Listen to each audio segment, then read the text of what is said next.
డబ్బు, అనారోగ్యం, ఉద్యోగం, వ్యాపారం, అప్పులతో బాధపడుతున్నారా? మీకోసమే లాంచ్ యువర్ ఫ్యూచర్ ప్రోగ్రామ్. నమస్కారం అండి, డాక్టర్ శ్రీ ఆచార్య అనంతకృష్ణ స్వామి గారు. నమస్కారం. 630వ ఎపిసోడ్, లాస్ట్ ఎపిసోడ్ కనుక మనం వింటే మీరు చెప్పారు, మన గురించి మనం ఆలోచించడం, కంపారిజన్ లేకుండా ఉండడం, పోల్చుకోవడం, ఇవన్నీ తెలియకుండానే ఇంకొకరిపైన దృష్టి వెళ్ళేలా చేస్తుంటాయి. ఎప్పుడైతే మనపైన మనకు దృష్టి ఉంటుందో మీరు ఎలా ఉండాలో అలాగే ఉండాలి. సో ఈ ఎపిసోడ్లో ఏం చెప్పబోతున్నారు ఆడవాళ్ళకి? ధర్మం అనే ఒక మాట వస్తుంది. నువ్వు ధర్మబద్ధంగా ఉండాలి. ధర్మబద్ధంగా ఉన్నప్పుడే నువ్వు ఏదైనా విజయాన్ని సాధిస్తావు. ఓకే, ఇట్లాంటి బోలెడు చెప్పుకుంటాం మన పురాణాల్లో కానీ ఇతిహాసాల్లో కానీ. అసలు ధర్మం అంటే ఒక మాట మనం మాట్లాడుకుంటే, ధర్మానికి సరైన నిర్వచనం ఇప్పటిదాకా ఎవరు చెప్పలేదు. ఎందుకు చెప్పలేదంటే, ధర్మం అనేది ఆయా కాలం మన పరిస్థితులను బట్టి మారుతుంటుంది. చలి పెడుతుంది, దుప్పటి కప్పుకోవాలి, లేకపోతే చచ్చిపోతారు, లేదా మొత్తం కట్టడి చచ్చిపోతారు. అది అలా ఎలా అంటే, ఆయా కాలం మన పరిస్థితులను బట్టి ధర్మం మారుతుంది. ఓకేనా?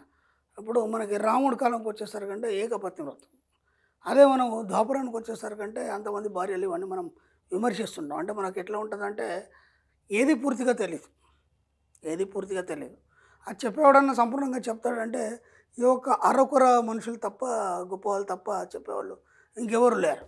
పోనీ వాళ్ళు చెప్పినా మనకు వినేంత టైం లేదు, ఓపిక లేదు. దీంతో ఏమవుతుందంటే, అన్నీ సగం సగం వినేసి ఇదే నిజం అనుకొని ఆ యొక్క భ్రమలో మన జీవితానికి సాగిస్తుంటాం. అర్థమైందా? ఏది పూర్తిగా వినము. అలాగని చెప్పి కనీసం అది విన్న తర్వాత దాని వైపు మనం ప్రయాణం చేయం, అంటే పరిశీలించాం. అలాంటప్పుడు ఏమవుతుందంటే, జీవితంలో అన్నీ కూడా సంపూర్ణత్వం లేకుండా సగం సగంగానే మీ జీవితంలో అన్నీ ప్రసాదించబడతాయి. కాబట్టి ఇక్కడ మనం ధర్మం గురించి చెప్పుకుంటున్నాం. ధర్మం అంటే ఏంటి అంటే, ఆయా కాలమాన పరిస్థితులను బట్టి ధర్మం మారుతుంది అని అనుకున్నప్పుడు, మన సబ్జెక్ట్లోకి వచ్చేసరికి ధర్మం అనే దానికి మనం సరైన నిర్వచనం ఏమి ఇస్తున్నామంటే, నీకు ఏదైతే అనిపిస్తుందో అది చేయడంలో పక్కవాడికి కానీ ఇతరులకు కానీ ఇబ్బంది లేకుండా నువ్వు నడుచుకోవడమే ధర్మం.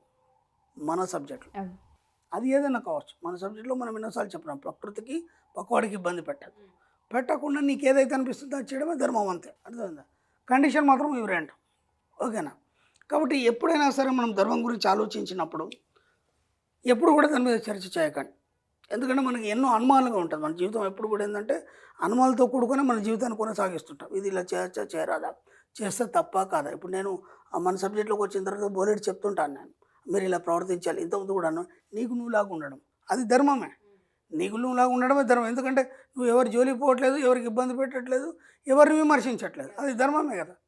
అవునా కదా? అలా మనం ఏమనుకుంటామంటే, నేను కరెక్ట్ ఉన్నానా లేదా, లేకపోతే నేను కరెక్ట్ చేస్తున్నానా లేదా, ఈ చేయడం ఏమైనా పొరపాట్లు జరుగుతున్నాయా లేదా, ఇది ధర్మబద్ధమేనా. మీకు పెద్ద వేదాంతం తెలీదు, పెద్ద శాస్త్రం తెలీదు, ఏమీ లేకపోయినా ఈ మాట మాత్రం మనం ప్రతి దగ్గర తెచ్చుకుంటాం. ప్రతి దగ్గర తీసుకొని గొప్ప గొప్ప వాక్యాలు దానికి ఉపయోగిస్తాం.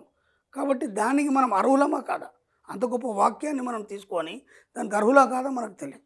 కాబట్టి ప్రతిదానికి ఈ దాన్ని మనం జోడించి మన జీవితాన్ని చిన్నగా చేసుకోకండి. అర్థమైంది? అది చాలా గొప్ప పదం, మీకు చాలా ఈజీ పదం. నేను చెప్పిన ప్రకారం మాత్రం చాలా ఈజీ అది. ఇక్కడ ప్రతిదానికి మనం అనుమానం పడుతుంటాం. ఇప్పుడు నేను ఒకటి చేయమని చెప్పాను, నేను మెడిటేషన్ చేయమని చెప్తాను, 20 నిమిషాలు చేయమని చెప్తాను, 20 నిమిషాల కంటే ఎక్కువ చేయను. ఇప్పుడు వాళ్ళు పొరపాటు ఏమైంది, ఒక 5 నిమిషాలు ఎక్కువైంది, లేదా ఒక 5 నిమిషాల ముందు లేచారు. లేవగానే ఒక అనుమానం వస్తుంది, అరే గురుగారు కరెక్ట్ 20 నిమిషాలు చేయమన్నారు కదా, మరి ముందే అయిపోయింది కదా, ఇప్పుడు ఏం కాదా, ఆ డౌట్ ఉంటుంది. ఇప్పుడు ఈ సబ్జెక్ట్లో అది ధర్మం, 20 నిమిషాలు చేయాలని నేను చెప్పాను కదా. ఆయా కాలానుగుణంగా ధర్మం మారుతుంటుంది. ఈ సబ్జెక్ట్లో 20 నిమిషాలు చేయడం ఏమంటే గుర్తుకొస్తుంది కదా, ఆ పలానా టీవీలో పలానా ఆయన చెప్పాడు, ఆ కనీసం 45 నిమిషాలు చేయాలని. ఓకే, నేను చెప్పింది ఇది, అది గుర్తుకొస్తుంది. ఇది గుర్తుకొచ్చినప్పుడు దాంతో ఇది కంపేర్ చేసుకుంటాడు, ఎక్కువైంది కాబట్టి ఏం కాదు, 45 నిమిషాలు చేయమన్నాడు కదా ఆయన, అర్థమైంది. దాంతో కాంప్రమైజ్ అయిపోతాడు. నువ్వు ఎక్కడున్నావు, దేనికి అనుగుణంగా ఉన్నావు, ఆ ధర్మాన్ని పాటించినప్పుడే విశ్వం నీకు సహకరించడం మొదలవుతుంది. కానీ నువ్వేం చేస్తావంటే, నీ అనుకూల కోసం, నీ సానుకూలత కోసం నువ్వు దీన్ని కంపేర్ చేస్తావు. అర్థమైందా? ఇది అయిపోయింది. డబ్బు, సంపద, ఐశ్వర్యం గురించి నేను కొన్ని సూచనలు ఇచ్చాను, అలాగే ఎన్నో మీకు అఫర్మేషన్స్ ఇచ్చాను. అఫర్మేషన్ చేసేటప్పుడు ఒక పదం దొరుకుతుంది, లేదంటే ఒక దాన్ని మర్చిపోతాం. అయ్యో ఇది ఇలా అయింది కాబట్టి అది కాలేదేమో, లేదా ఇది 2 సార్లు చెప్పాను కాబట్టి ఇలా అయిందేమో. నీకు నువ్వే దాన్ని నిర్ణయించుకోవడం. అర్థమైంది? దాంట్లో ఇది ధర్మబద్ధంగా చేశానా లేదా, మళ్ళీ ఒక ఆలోచన దానికి. ధర్మబద్ధంగా చేశానా లేదా, చేయలేదు కాబట్టి నాకు ఇలా చెడు జరిగిందేమో. అర్థమైందా? నేను మన సబ్జెక్టులో ఎన్నోసార్లు చెప్పాను, ఎలాంటి అనుమానాన్ని ముందు తీసేయండి. ఇది ఇలాగే చేయాలి, అది అలాగే చేయాలి, ఇది ఇలాగే ఉండాలి, అలాంటిది ఏం లేదు మన సబ్జెక్టులో. మీకు ఎలా ఉండాలనుకుంటే అలా ఉండండి, మీకు ఏం చేయాలనుకుంటే అది చేయండి. ఏది తప్పు కాదు, ఏది ఒప్పు కాదు. అర్థమైందా? మన సబ్జెక్టులో మంచి చెడు అంటూ ఏమీ లేవు. అర్థమైంది? ఎందుకంటే మన సుప్తచేతన మనసుకి మంచి చెడు అనేది తెలియదు. అర్థమైందా? విశ్వానికి మంచి చెడు అనేది తెలియదు. అర్థమైందా? మరి మంచి చెడు తెలియకపోతే మరి పరిస్థితులు ఎలా? అంటే నీ ఆలోచన విధానం మంచిగా ఉంటే మంచి చేస్తుంది, చెడు ఉంటే చెడు చేస్తుంది. అంతే సింపుల్. అంటే నువ్వు ఇలా ఉన్నావు, ఈ కారణం ఏంటి నీ జీవితానికి అన్నప్పుడు దానికి నీ యొక్క ఆలోచన విధానమే నిన్ను అలా తయారు చేసేది తప్ప విశ్వాన్ని తప్పు పట్టడానికి లేదు, ధర్మాన్ని తప్పు పట్టడానికి లేదు. అర్థమవుతుందా? కాబట్టి ఎక్కడైనా సరే ఇలాంటి పదాలు వాడే ముందు వాటన్నిటిని మీరు త్యజించండి. ఎందుకంటే దానికి మనకి జీవితానికి సంబంధం లేదు. అర్థమైందా? కాబట్టి విశ్వంతోనే కనెక్ట్ అయినప్పుడు ఈ సబ్జెక్టులోకి రావాలన్నప్పుడు ఎలాంటి తప్పులు, మీకు ఎలా ఉండాలనుకుంటే అలా ఉండండి, ఏం చేయాలనుకుంటే అది చేయండి. 2 కండిషన్లు, మనం ప్రకృతి పక్కవాడికి ఇబ్బంది పెట్టుకుంటే అదే ధర్మం. సో ఈ ఎపిసోడ్లో చిట్కా ఏదైనా ఆడవాళ్ళకి? మీరు రోజు చెట్లకు నీళ్ళు పోస్తారు కదమ్మా, చెట్లు అంటే బాగా ప్రేమిస్తారు కదా ఆడవాళ్ళు, పువ్వులు చెట్లు ఇవన్నీ చేస్తారు కదా. ఇంతకుముందు కూడా మనం చెప్పుకున్నాం, దీన్ని చిట్కా కింద ఇప్పుడు మళ్ళీ మనం చెప్పుకుంటున్నాం. అప్పుడు సబ్జెక్ట్ కింద చెప్పుకున్నాం. సబ్జెక్ట్ కింద చెప్పుకున్నప్పుడు అవి ఎక్కువ గుర్తుండయి. ఎందుకంటే నేను ఇంత పెద్ద సబ్జెక్ట్ ఇచ్చాను గతంలో, చివరిలో చిట్టి తంత్రాలు ఏవైతే చెప్పానో అవే ఎక్కువ మంది పట్టుకున్నారు. దాంతో నాకు భయం అయింది. ఎందుకంటే ఆ తంత్ర మార్గంలో నాకు తెలిసి గతంలో తాంత్రికుడు కొన్ని చెప్పాను. ఈ చిట్కాలు మాత్రం తంత్రాలు కావు, ఇది బాగా గుర్తుంచుకోండి. ఇది కేవలం మన సబ్జెక్టే. కాబట్టి ఇప్పుడు నాకు ప్రాబ్లం లేదు, వాళ్ళకు ప్రాబ్లం లేదు. కాబట్టి ఈ చిట్కాలు ఎక్కువ పట్టుకుంటారు. ఇప్పుడు ఈ సబ్జెక్ట్ ఇప్పటిదాకా కిందంతా పక్కన పెట్టేసి ఇవే పట్టుకుంటారు. ఆయన పర్లేదు, వీటితోనే సరే వారికి డబ్బు సంపద వస్తుంది. కాబట్టి మనం మార్చాం, తంత్రాల నుంచి ఈ సబ్జెక్టు చెట్లకు మార్చాం. రోజు నీళ్లు పోస్తుంటారు చెట్లకి, చెట్లను బాగా ప్రేమిస్తుంటారు.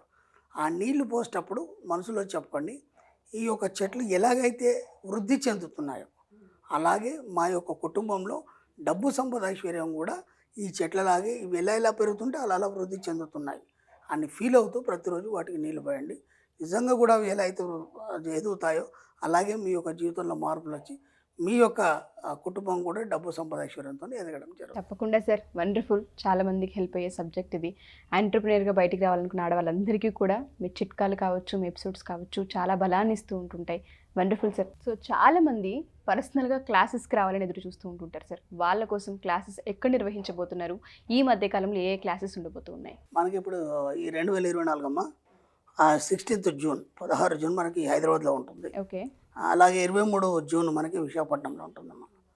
అలాగే 30 జూన్ వచ్చి తిరుపతిలో ఉంటుంది.